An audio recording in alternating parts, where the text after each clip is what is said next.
If you are longing for a different life, one where you have the freedom to spend your time how you want to and live where you want to, then this is the video for you. I'm gonna tell you the first step to getting free and chasing your dreams, and then I'm gonna tell you how I am right now, as we speak, personally achieving my freedom. I am so close. And lastly, I'm gonna share the one thing that I really didn't expect when I did a test run of my dream of being a digital nomad.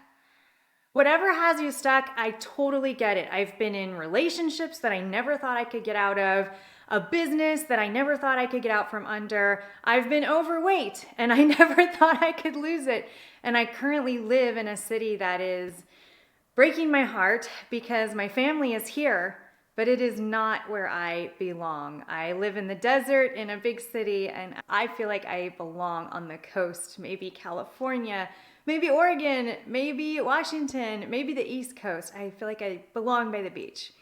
And this year, I will be breaking through all of my obstacles and I will become a full-time digital nomad. So here is the first step to breaking free, achieving your dreams. It's to write out your dream, but this is the most important part. Then list all of the obstacles that you feel stand in the way of your dream.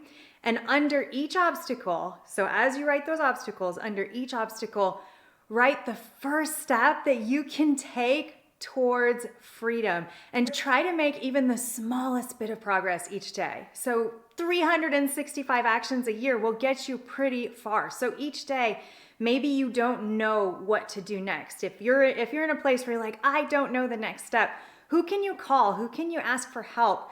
Who can listen and help you figure out what that smallest action is that you can take each day? It can feel super overwhelming. Some of the things that I've had to get unstuck from literally took years. But the scariest thing is letting one more day go by, being stuck in a rut and not making changes. That's the scariest thing, is just spending your entire life doing the same thing every single day. And then your life is over and you're like, wow, every day I just watched Netflix and ate food and I did the same things every single day. One little tip though, as we're working towards our freedom, enjoy your moments. So life is beautiful and amazing, even when it feels awful sometimes. So all the times that I've been stuck in my life, I didn't know that I could just look at the smallest thing like a flower and I could marvel and I could be present in my moment. I never thought about that. I was always just trying to get unstuck, trying to drive and strive towards the things that I was trying to do. So here are the 4 things that I had to do before I could be free. The first thing I had to do before I could be free was figure out a way to make money working remote on something meaningful that I enjoy. So I didn't want to just make money doing things that didn't fulfill me or make me happy or weren't helping people. And it took 5 years and quite a few wrong turns to finally have the business that I have right now that helps me be free. And I have a virtual assistant business. The second thing I had to do to be free was somehow get out from under my brick and mortar businesses that I have had for 20 years. And this took almost 2 years. And at times I didn't know how I was going to do it because I had a lease on the 2 gyms that I really needed to let go of. I still have one of them. I'm still a silent partner in the other 2. And really what it took was asking myself, okay, what's the obstacle? Well, the obstacle is I need somebody to take it over, and it can't just be any person. It needs to be somebody who would love them. So I just kept writing down, okay, what's my next obstacle? Who can I ask? Who can I talk to? What can I do to try to make this happen? And it took 2 years. The third thing that I needed to do before I could become free was rent out my house or sell it. And I've been working on this for a month. I'm still in the middle of it. I will be documenting it on this channel. And the next thing that I needed to do to become free is release my extra stuff. So somehow I'm attached to this stuff that I have, but I don't really need. And I've been working on slowly getting more and more organized for a couple years now. And I've been getting better little by little with being more organized, but it's hard. The final obstacle that I have had to getting unstuck is somehow figuring out how to overcome the fear of losing the most important thing. And That's the relationships that I have in this city. So my boyfriend lives here in this city, so does my family. And I'm like, man, I really need to be by the ocean. I need to be free. I need to not be tied down. I need to not be in the middle of the city where it takes 20 minutes to get to nature. And it felt really, really insurmountable. So going back to figuring out how to overcome obstacles, I was like, what's the first step? Well, the first step is just to talk to my boyfriend and just see what he thinks. And come to find out, it's kind of his dream too. And so long story short, I had my boyfriend join me in my online business so that he could have time and location freedom. But by the way, he was a corporate accountant. He's amazing at what he does. He's been amazing in the business. It's been an incredible partnership. So he was also the right fit for the job. I didn't just hire him so that we could both be remote. And so right now he's going to keep his house, and then he's going to come join me as I have my adventures whenever he wants to. He can come for all of them, some of them. It is going to be awesome. And these conversations that I had with him about my dreams and where we, like how we could share those dreams, it really made all of the difference. So I am so happy that we got past that and that we are just gonna have this dream together. The second to the last relationships that are kind of a struggle as I'm trying to navigate this is I really love my family. We get together almost every Sunday, and I don't want to miss these Sunday get-togethers. And it has kept me in this city for 33 years because my family's here. And I also had the brick and mortar gyms here as well. But anyways, I kind of realized that as I was trying the digital nomad adventure, I realized that if I invite them to come with me, to come visit me as I'm on my adventures, then they could come and be with me for an entire weekend instead of just every Sunday lunch.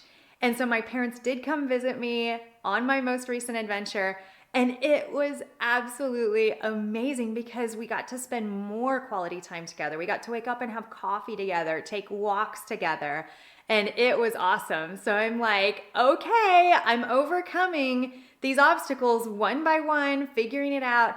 And if you notice, most of these obstacles are in my head. There's just a little bit of paperwork. Maybe there's a person that I need to find in order to achieve my dreams. And by person that I need to find, I mean with my gyms. I needed to find the people who would want to take it over. And I did find them.